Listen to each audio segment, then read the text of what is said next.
Hi, hello. Good morning, good evening. Magandang umaga, magandang hapon. Hola a todos. Welcome to First World Manila podcast. It's been a while. I'm your host, Ramon Rodrigo Roberto Calao Cuenca, CFA, founder and director of First World Manila. And for all of you just joining in now, First World Manila is a brand, a digital brand that is what I call an aspirational advocacy. So it's sort of like a lifestyle brand that uses digital media and artwork and digital media, including vlogging and podcasting, to get people interested in sort of long-term solutions to help fix Manila and the Philippines.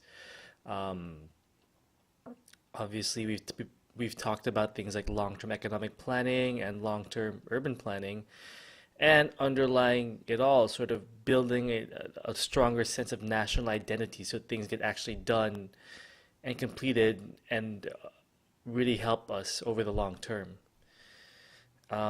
So I haven't released a new podcast in a very long time. A lot's happened uh, between my last fully recorded podcast. If you didn't notice from previous episodes, I was kind of hinting that there was a lot of stuff going on for me personally, and I should just be honest with it. My mother got very ill in the middle of this past year. She was diagnosed with cancer, and she got very ill, and she passed away in October. So between the months of July and October, it's been a very turbulent time for me and my family. And as you can imagine, I haven't had much time to really get back on track with putting out a a more, I guess. Sorry, it's really late at night. It's like 12:20 in the morning. A more consistent output of content for this brand for those reasons. And yeah, obviously this is a lot of tough things have happened.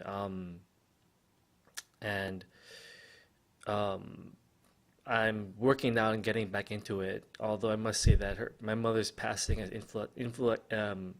excuse me, has impacted a lot of what I'm doing. So I've had to make a lot of adjustments in all of my businesses and endeavors, including First World Manila. Um, right now, I do want to keep the podcast because the podcast seems to be going really well. A few of the other things like doing the artwork and the vlog, probably not so much. I am finishing one more full vlog that I'm gonna uh, publish as soon as it's done. But than that, excuse me, other than that, I really just want to focus on the First World Manila podcast for the time being, as I'm quite busy with a lot of other things going on right now. Um, and also because a lot of people seem to like the podcast. I've had over 1,000 downloads, so I'm pretty surprised and pretty happy. Thank you so much for your support. Um, I will talk about what happened in the past few months, maybe next episode. It's a little personal. I really want to make sure it comes out correct, because my mom had a huge impact on my life and my view of the world. Her and her family have really impacted me, and one reason why you even listen to this vlog is because of her and her lineage, which I'll get to again in the next episode. So uh, it really her her influence on me and her passing is truly relevant to First World Manila, and so again you'll see that I think in the next episode. But for this episode, I'm I want to focus on something that's probably a bit more topical, which is my reaction to a a recent YouTube video I saw a few days ago. So um, I don't know how many of you are familiar with John Oliver. He's a late night comedy host in the U.S. Um, I'm a pretty big fan of his. I think he's normally really on point and really funny, and you know he can give very balanced points of view. Um, but sometimes not. And actually, before I go forward with this, I want to just give some background. John Oliver is sort of, I mean, his kind of brand of comedy, which is sort of uh, co commenting on politics and things like that, and making light out of it. Uh, he's sort of he's not the first person who's done it. He would be a protege of the kind of the original person who really mastered this format, who is Jon Stewart. Uh, these are all U.S. U.S. or U.S. based comedians who sort of lampoon the news and everything like that. And a lot of the times they're on point. But the problem with sort of Jon Stewart and John Oliver and their ilk is that a lot of them tend to lean very liberal, and to the point where they tend to, in my opinion, and maybe the opinion of some other people, they tend to sort of make things more digestible and impactful and funnier.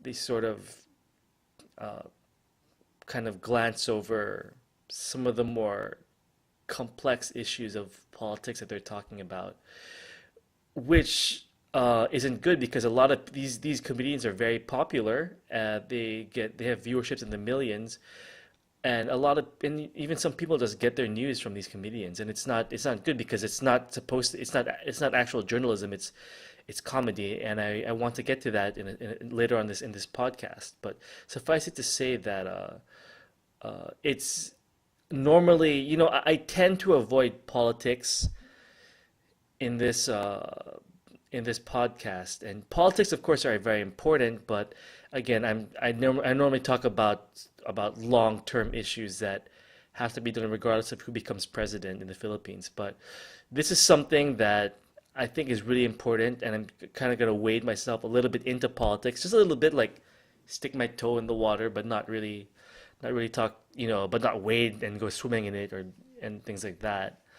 Um, I just think it's very important because uh, John Oliver um, has a show called, I said, last week tonight. Yeah, last week tonight with John Oliver on HBO, and he also has a YouTube channel which you can check out if you're not familiar. But he's very popular in the U.S. and around the world. I'm sure he has viewers here in the Philippines. So again, even if he's a comedian, he does influence with how people think. Um, and so, how is this relevant to First World Manila? Well, recently he published a video on authoritarianism around the world, and including the U.S. So obviously talking about Putin and in Russia, for example, or and um, Trump, of course, and was it Hungary? I think it was Hungary. I can't. I'm sorry. It's really late at night. I can't think. But a few other countries, and of course the Philippines with Duterte. Um, so I sort of want to react to the way he presents the sort of the situation with Duterte here in the Philippines, and sort of kind of talk about what I think are the dangers of this kind of brand of comedy. Um, and before I continue, I just want to say I'm just talking about the Philippines, and sometimes there's a risk in painting all these different countries in broad brushstrokes, because again, these are maybe there are some similarities between these different countries, and maybe there are some differences. So that's something that people have to be aware of. But again, like even with this segment, he's sort of painting very broad strokes for these different countries, which isn't always good.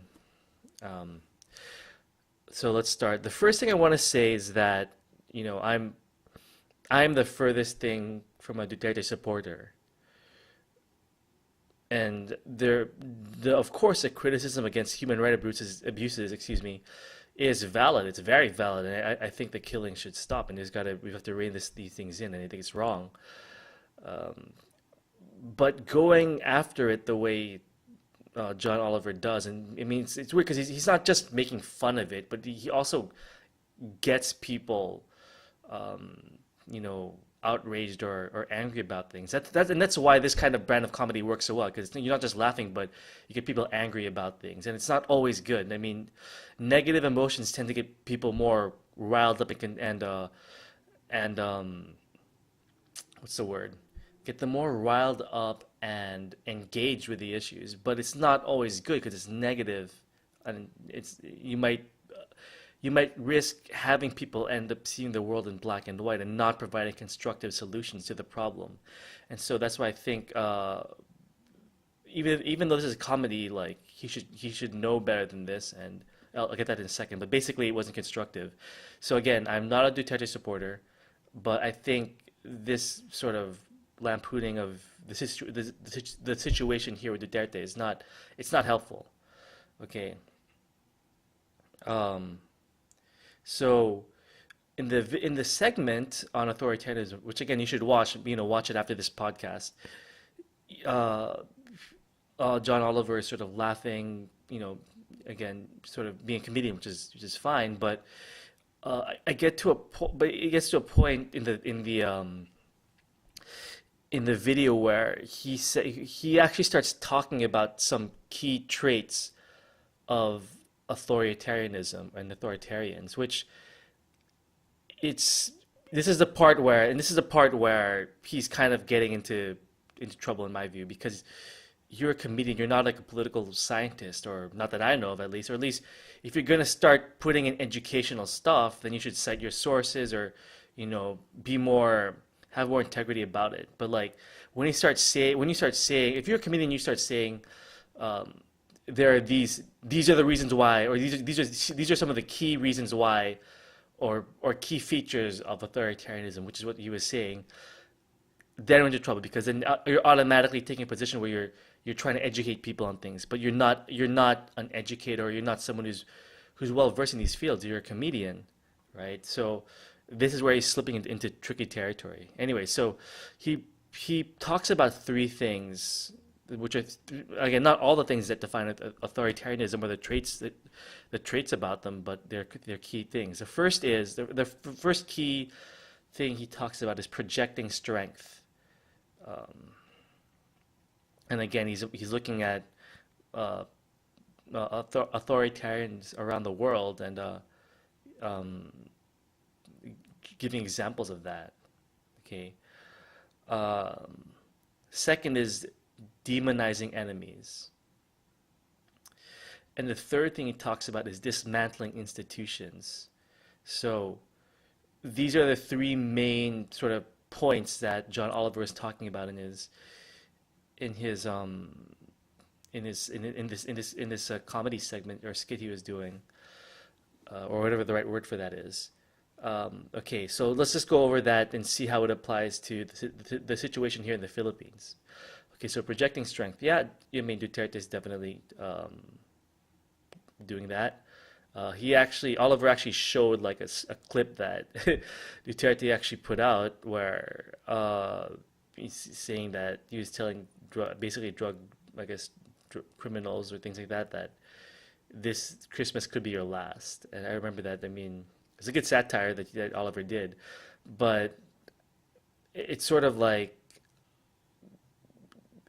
yeah, people are scared, they're looking for strength, but like, why are they scared? Which is what he doesn't really talk about. Like, why would people be looking for strength? They feel threatened uh, by whatever external um, threat there is, or whether it's real or imagined. If the incumbents hadn't been making them feel safe in the first place. And I mean, as many of you know, because many of you, I'm pretty sure most of my listeners are Filipino.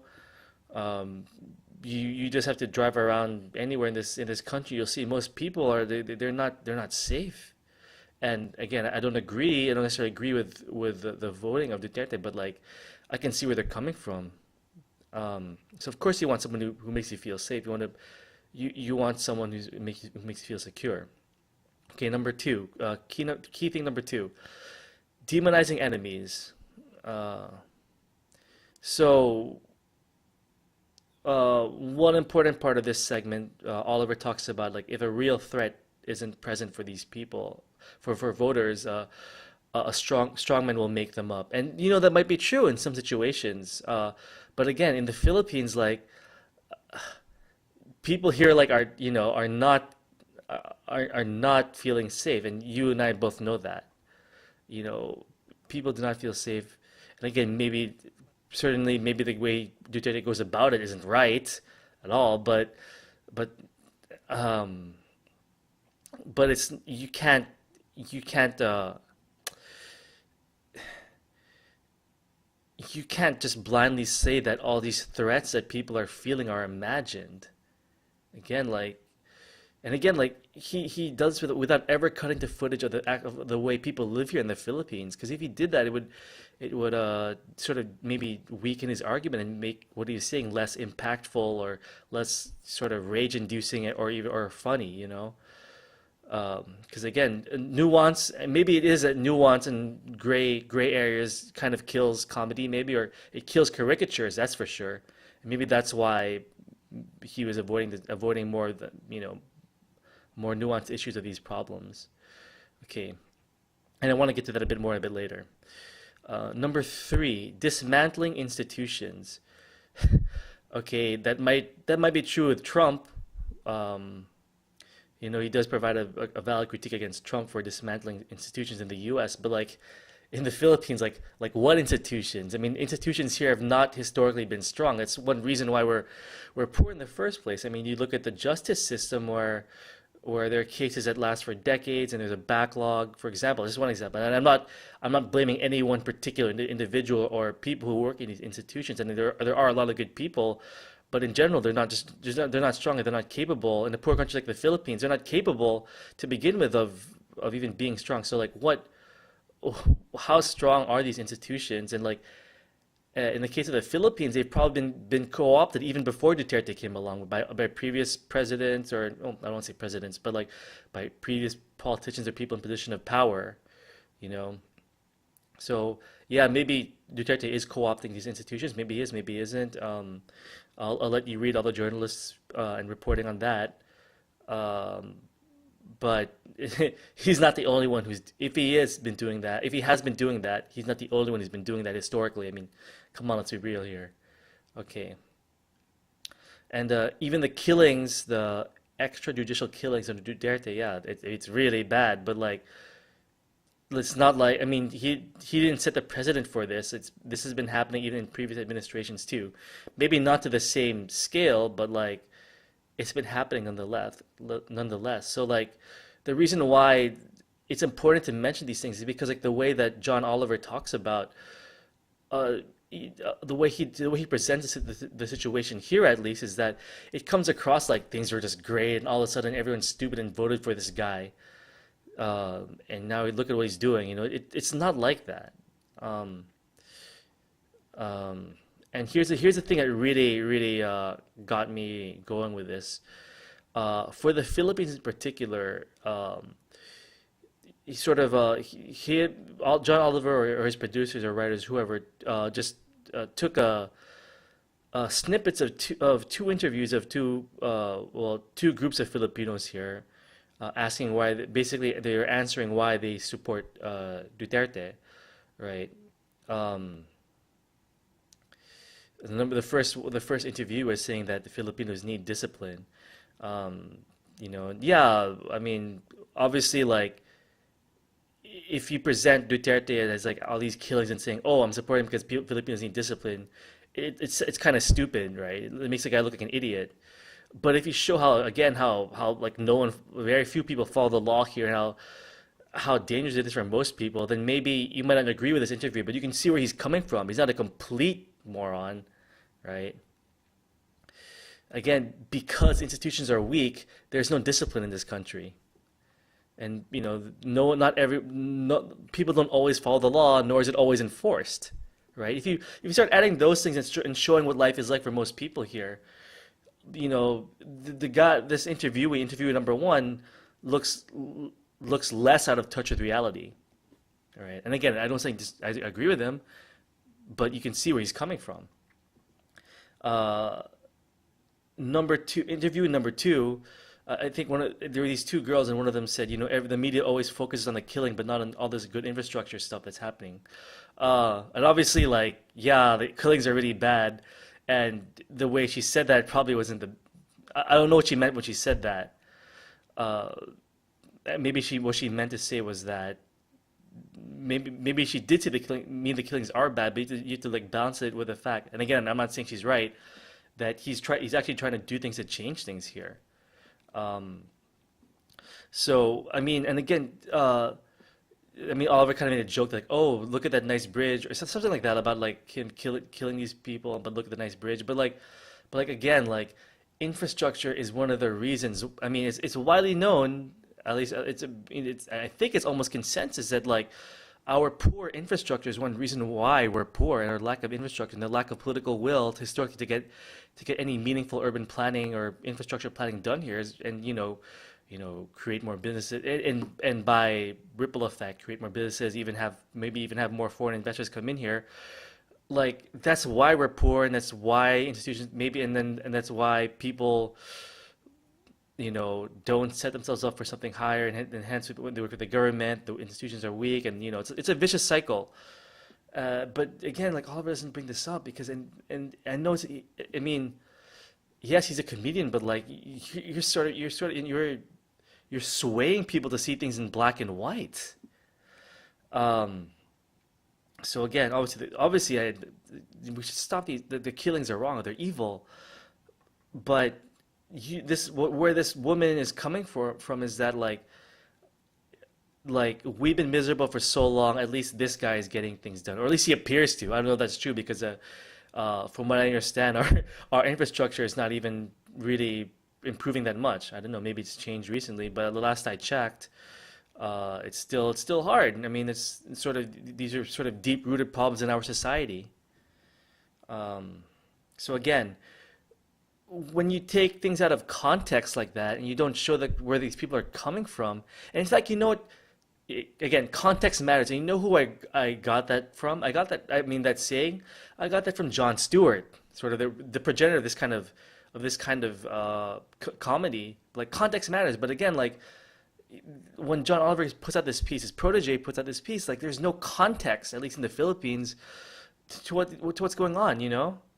Um, it's like without the context, these people look like complete idiots, who are complete morons, and you're turning them again. I mentioned this earlier. You're turning them into caricatures, and it's easy to laugh and make fun of caricatures, when in fact real life is not like that. A lot of the times, real life is not like that. So, it's like you're pointing at these people and laughing at them.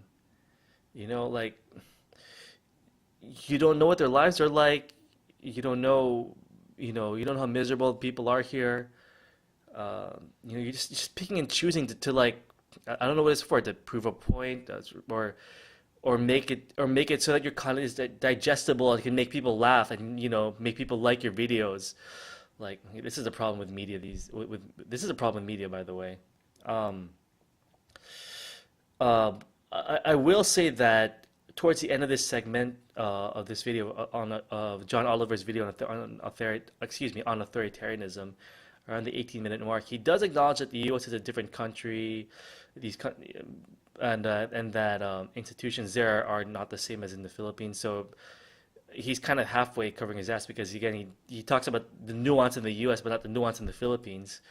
Um, but again, it's I wonder if this is a form of elitism because like you're making the U.S. an exception, whether you maybe consciously or not, but you're painting all these countries, these poorer countries with broad brushstrokes, and you wonder why there's a backlash against the liberal elite, which I identify with, by the way. Like I consider myself part of the liberal elite. I generally agree with a lot of a lot of John Oliver's politics for the most part, but something like this, it's like you're giving us a bad name. And again, like the word liberal, conservative, elite, it means different things to different people too.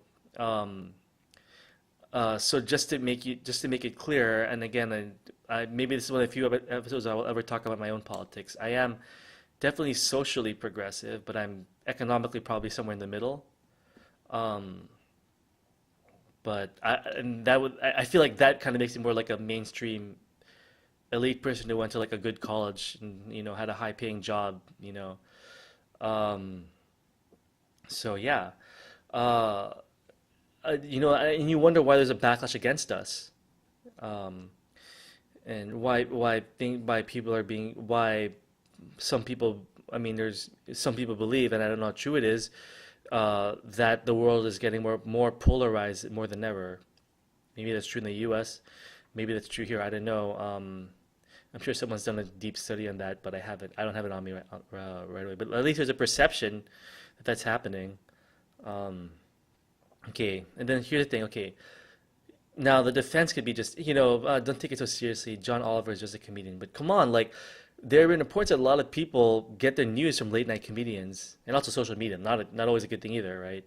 But again, you can't co-opt the news like this and make caricatures out of people, and and not expect there to be a negative effect to this. It's like you can't have your cake and eat it too. Like, yeah, you made the trade-off of going after of political satire and sort of boiling things to black and white just to get a lot of more laughs and to make something more or infuriating or outrageous or really get people riled up about stuff while they're laughing. But you can't absolve yourself of responsibility. If you're going to start taking a journalistic and educational tack, which is what Oliver did with these three key points, like you have to say, like, you have to cite your sources. You have to, if you're going to take steps towards journalism, you got to have journalistic integrity, right? I think if you're an actual professional journalist, like I'm sure there are courses, and again, I'm not a journalist, but I'm sure there are courses taught about ethics and integrity. But you can't highlight that if you by just being a comedian, by saying, "Oh, I'm just a comedian." It's almost like the Facebook problem. So I've been following Facebook a lot recently with the news and everything about the company, and like their their sort of defense before was like when all these sort of negative things have been happening in the world because of their platform, like, oh, we're just a technology platform, we're not a media company. But you know what? You are a media company. When your algorithm starts feeding people views that conform to them, yes, you are a media company, and you can't absolve yourself in their responsibility. And in fact, that's sort of what Facebook's been going through right now. They're hiring more moderators. Well, I don't know if they're hiring more moderators, but they're hiring more, and their costs are going up because they have to rein in what's going on with their platform. So that's the same example. Like that's on a macro level, but on a micro level, if you're a comedian, if you're like a late night comedian that does political comedy like this or political satire or whatever you want, whatever the proper word is, you have to take responsibility too. Uh, and I can't believe I know Stanley passed away, but I'm gonna quote Spider-Man of all things: "With great power comes great responsibility."